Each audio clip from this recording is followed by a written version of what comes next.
പ്രേംകുമാർ, നമ്മൾ ഒരുപാട് രാഷ്ട്രീയ പ്രശ്നങ്ങളും മാധ്യമ സമീപനവുമൊക്കെ ചർച്ച ചെയ്യുന്ന ഒരുപാട് ചർച്ചകളിൽ പങ്കെടുത്തിട്ടുണ്ട്. വികസനം എന്നത് വളരെ പ്രധാനപ്പെട്ട ഒരു രാഷ്ട്രീയ പ്രശ്നം തന്നെയാണ് ഒരു സമൂഹത്തെ സംബന്ധിച്ച്. അത് കുറെ കൂടി സജീവമായി ഒരു തുടർഭരണത്തിലൂടെ ഏറ്റെടുക്കുന്ന കാര്യങ്ങൾ വളരെ സജീവമായി പൂർത്തീകരിച്ച് മുന്നോട്ട് പോകാൻ കഴിയും എന്ന ഒരു ബോധ്യത്തിലേക്ക് നാടെത്തിയ കാലമാണ്. 2016 തുടങ്ങിവെച്ച കാര്യങ്ങൾ അത് മുന്നോട്ട് കൊണ്ടുപോയി പൂർത്തീകരിച്ച് ജനങ്ങൾക്ക് കൊടുത്ത ഉറപ്പുകൾ എങ്ങനെയൊക്കെ പാലിക്കാം എന്നതിനെ സംബന്ധിച്ച് സർക്കാർ പല ഘട്ടത്തിലും അത് വളരെ വ്യക്തമായി തന്നെ അവതരിപ്പിച്ചിട്ടുണ്ട്. അതിലെ 2 സുപ്രധാന കാര്യങ്ങളാണ് ഞാനിന്ന് ആമുഖമായി സൂചിപ്പിച്ചത്. താങ്കൾ ശ്രദ്ധിച്ചിട്ടുണ്ടാകും എന്ന് വിചാരിക്കും. അതിലൊന്നാമത്തത് എടുക്കാം. അതിലൊന്നാമത്തത് ഈ സ്മാർട്ടാണ്. അത് വലിയൊരു മാറ്റമല്ലേ, വലിയൊരു ചേഞ്ചല്ലേ വരുത്താൻ പോകുന്നത് നമ്മുടെ ദൈനംദിന ജീവിതത്തിൽ? അതായത് കഴിഞ്ഞ 8 വർഷമായിട്ട് കേരളം കാണുന്നത്, കേരളത്തിന് കൃത്യമായിട്ട് ആവശ്യമുള്ള കാര്യങ്ങൾ വളരെ സിസ്റ്റമാറ്റിക് ആയിട്ട് വളരെ മെത്തോഡിക്കലായിട്ട് നടപ്പിലാക്കുന്ന ഒരു ടീമിനെയാണ്, ഗവൺമെന്റിന്റെ ഒരു ടീമിനെയാണ് കാണുന്നത്. പറയുന്നത് ചെയ്യുകയും ചെയ്യാൻ പറ്റുന്നത് മാത്രം പറയുകയും ചെയ്യുന്ന ഒരു ടീമിനെയാണ് നമ്മൾ കാണുന്നത്. അതില് ഈ ടെക്നോളജിയുടെ യൂസേജ് എന്നുള്ളത് നമുക്കറിയാം. നമ്മുടെ കമ്പ്യൂട്ടറുകൾ ഒരു ദിവസം 3-4 വട്ടമെങ്കിലും നമ്മളോട് നിങ്ങൾ റോബോട്ട് അല്ല എന്ന് തെളിയിക്കൂ എന്ന് പറയുന്ന കാലത്താണ് നമ്മൾ ജീവിക്കുന്നത്. നമ്മളോട് ഇങ്ങോട്ട് ചോദിക്കുകയാണ്, prove that you are A human എന്ന് നമ്മുടെ കമ്പ്യൂട്ടറുകൾ ചോദിക്കുന്ന കാലത്താണ്. മനുഷ്യന്മാരെക്കാളും എത്രയോ സ്മാർട്ടായിട്ട് നമ്മൾ ക്രിയേറ്റ് ചെയ്ത ആർട്ടിഫിഷ്യൽ ഇന്റലിജൻസ് കാര്യങ്ങൾ നമുക്ക് വേണ്ടി ചെയ്തു തന്നുകൊണ്ടിരിക്കുന്ന കാലത്താണ്. ഇതിന്റെ യൂസേജ് എല്ലാ തലത്തിലും ഗവേണൻസിലും പബ്ലിക് സർവീസിലും ഒക്കെ ലോകം മുഴുവൻ യൂസ് ചെയ്തുകൊണ്ടിരിക്കുന്നുണ്ട്. ഒരു വലിയ പരിധിവരെ ഇന്ത്യ മഹാരാജ്യവും ഈ സാധനം ചെയ്യുന്നുണ്ട്.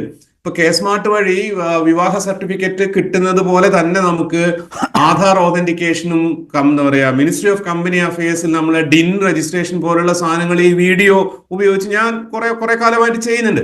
പക്ഷെ കേരളത്തിൽ ഇതിലുള്ള വലിയൊരു വ്യത്യാസം എന്താണെന്ന് വെച്ചാൽ, ഇത് തുടങ്ങുന്നത് താഴെ തട്ടിൽ നിന്നാണെന്നുള്ളതാണ്. താഴെ തട്ടുകളിൽ പഞ്ചായത്തിലും വില്ലേജിലും ചെയ്യേണ്ടുന്ന കാര്യങ്ങൾ അത് സ്മാർട്ട് ആയിക്കൊണ്ടാണ് നമ്മൾ തുടങ്ങുന്നത്. അല്ലെങ്കിൽ സാധാരണ ഓൺടർപ്രീനേഴ്സിന് ഒരു ചെറിയ സ്ഥാപനം തുടങ്ങുമ്പോൾ ഒരു കെട്ടിടം രജിസ്റ്റർ ചെയ്യേണ്ട സമയത്ത് അതിന്റെ നികുതി അടയ്ക്കേണ്ട സമയത്തുള്ള കാര്യങ്ങളിൽ തൊട്ടാണ് തുടങ്ങുന്നത്. എല്ലാവർക്കും ഏറ്റവും താഴെത്തട്ടിലുള്ള ആളുകൾക്ക് പ്രാപ്യമാക്കുന്ന രീതിയിൽ ഇത് പോസിബിൾ ആയ എന്തുകൊണ്ടാണെന്ന് വെച്ചാൽ, കേരളത്തിൽ വിദ്യാഭ്യാസത്തോടൊപ്പം അടിസ്ഥാന സൗകര്യ വികസനത്തോടൊപ്പം തന്നെ കേരളത്തിന്റെ എല്ലാ ഗ്രാമാന്തരങ്ങളും IT കണക്റ്റഡ് ആക്കി എന്നുള്ളത് കൊണ്ടാണ് ഇങ്ങനെ ഒരു സാധനം പോസിബിൾ ആയിട്ടുള്ളത്. ഫോൺ എന്ന് പറഞ്ഞ ഒരു വലിയ നെറ്റ്വർക്കിലൂടെ കേരളത്തിലെ മുഴുവൻ പഞ്ചായത്തുകളും വില്ലേജ് ഓഫീസുകളും കണക്ട് ചെയ്തു എന്നുള്ള ഒരു സംഗതിയിലൂടെയാണ് ഞാൻ പെട്ടെന്ന് ഓർക്കുന്നത്. പ്രേംകുമാർ, നമ്മൾ പലപ്പോഴും ചർച്ചകളിൽ കേരളത്തിൻ്റെ നിയമസഭയിൽ തന്നെ അക്കാലത്ത് കഴിഞ്ഞ സർക്കാരിൻ്റെ കാലത്തെ പ്രതിപക്ഷ നേതാവ് തന്നെ സർക്കാർ എന്തിനാണ് ഫോണിൻ്റെ പുറകെ പോകുന്നത്, ഇവിടെ മറ്റ് ഇൻ്റർനെറ്റ് പ്രൊവൈഡേഴ്സ് ഉണ്ടല്ലോ, സർക്കാരിൻ്റെ പണി ഇതൊക്കെയാണോ എന്ന് ചോദിച്ചിരുന്നു. അത് ഞാൻ സാന്ദർഭികമായി ഓർത്ത് ഒരു കാര്യം കൂടി ഇവിടെ ഈ ചർച്ചയിൽ അടക്കം ഞാൻ അതുകൂടി പറഞ്ഞുകൊണ്ട് പോകണമല്ലോ. കാരണം നമ്മുടെയൊക്കെ ചർച്ചകളിൽ രാഷ്ട്രീയം വളരെ പ്രധാനപ്പെട്ട ഒരു ഘടകം തന്നെയാണ്. ഞാൻ അതുകൊണ്ട് തന്നെ UDFിൻ്റെ വിശേഷിച്ച് കോൺഗ്രസ് പ്രതിനിധിയെ പ്രതീക്ഷിച്ചു. അതിനനുസരിച്ച് ഞങ്ങൾ അവരുടെ മീഡിയ പാനലുമായി സംസാരിച്ചു. പതിവിലുമധികം നിരവധി ആളുകളോട് സംസാരിച്ചിട്ടും പല കാരണങ്ങൾ കൊണ്ട് സ്വാഭാവികമായി പല ഉത്തരവാദിത്തങ്ങളൊക്കെ ഉണ്ടാകും. പലരും ഈ ചർച്ചയിൽ നിന്ന് ഒഴിഞ്ഞു.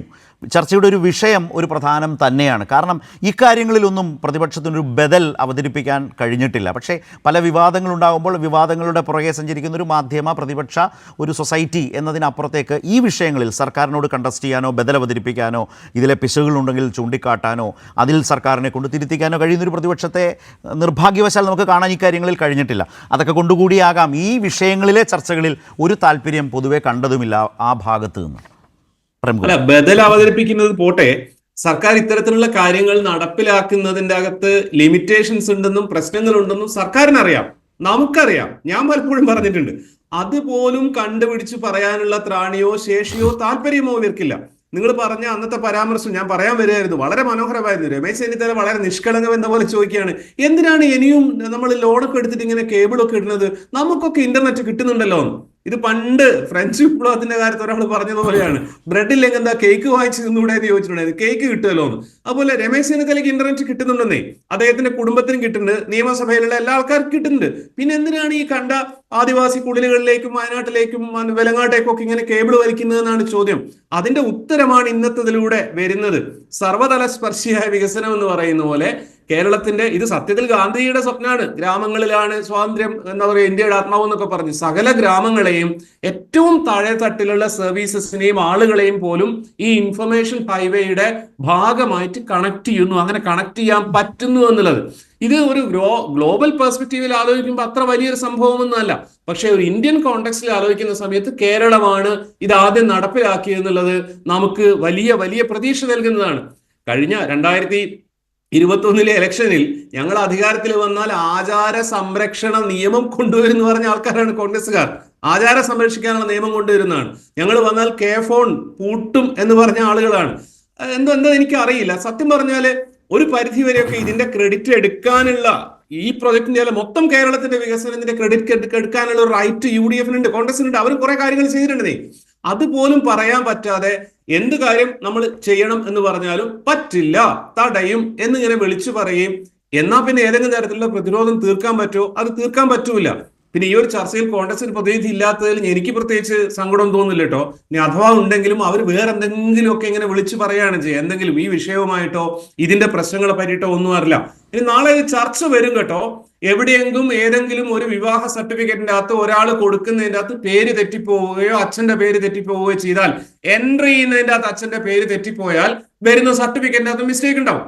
ആ മിസ്റ്റേക്ക് ചൂണ്ടിക്കാണിച്ചുകൊണ്ട് നിങ്ങൾക്ക് ഒരു സംശയവും വേണ്ട, ചാനലുകളിൽ ബ്രേക്കിംഗ് ന്യൂസ് വരും. നമ്മൾ കണ്ടിട്ടുള്ളതാണ്. ഒരാളുടെ പേരിലുള്ള കാറാണ്, അദ്ദേഹം മരിച്ചുപോയി എന്നുള്ള കാര്യം RTO ഓഫീസിൽ അറിയിച്ചിട്ടില്ല. ആ കാർ ഓവർ സ്പീഡ് ചെയ്യുന്നു. AI ക്യാമറയിൽ ആരുടെ പേരിലാണോ കാർ അയാളുടെ പേരിൽ നോട്ടീസ് വരുന്നു. അപ്പൊ അത് വാർത്തയായിരുന്നു, മരിച്ചുപോയ ആളുടെ പേരിൽ നോട്ടീസ് വന്നിരിക്കുന്നു, എന്തൊരു AI ക്യാമറയാണെന്ന് പറഞ്ഞിട്ട്.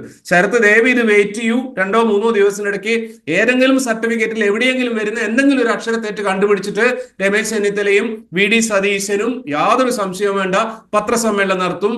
ഇത് ഞങ്ങളുടെ കാലത്ത് 50 കൊല്ലം മുമ്പേ ഇത് തുടങ്ങിയിട്ടുണ്ടായിരുന്നു എന്ന് K സുധാകരൻ നാളെ എമ്പുരാൻ സിനിമ CPM-മാരാണ് കുഴപ്പമുണ്ടാക്കുന്നത് പറഞ്ഞ K സുധാകരൻ നാളെയോ മറ്റന്നാളോ പ്രസ്താവന ഇറക്കും. നിങ്ങൾ അതിനെപ്പറ്റി ബേജാറാവേണ്ടതില്ല എന്നാ എനിക്ക് തോന്നുന്നത്. തദ്ദേശ സ്വയംഭരണ വകുപ്പിന്റെ മന്ത്രിയാണ് ഇത് ഇനിഷ്യേറ്റ് ചെയ്യുന്നുള്ളതാണ്. IT വകുപ്പിനേക്കാൾ കൂടുതൽ തദ്ദേശ സ്വയംഭരണ സ്ഥാപനങ്ങളിലാണ് ഇത്തരത്തിലുള്ള റെവല്യൂഷൻ നടക്കുന്നത്. അത് കേരളത്തിനെ വലിയ വലിയ നിലയിൽ മുന്നോട്ട് കൊണ്ടുപോകുന്ന ഒരു സാധനമാണ്. വളരെ പ്രതീക്ഷ നൽകുന്ന ഒരു സാധനമാണ്.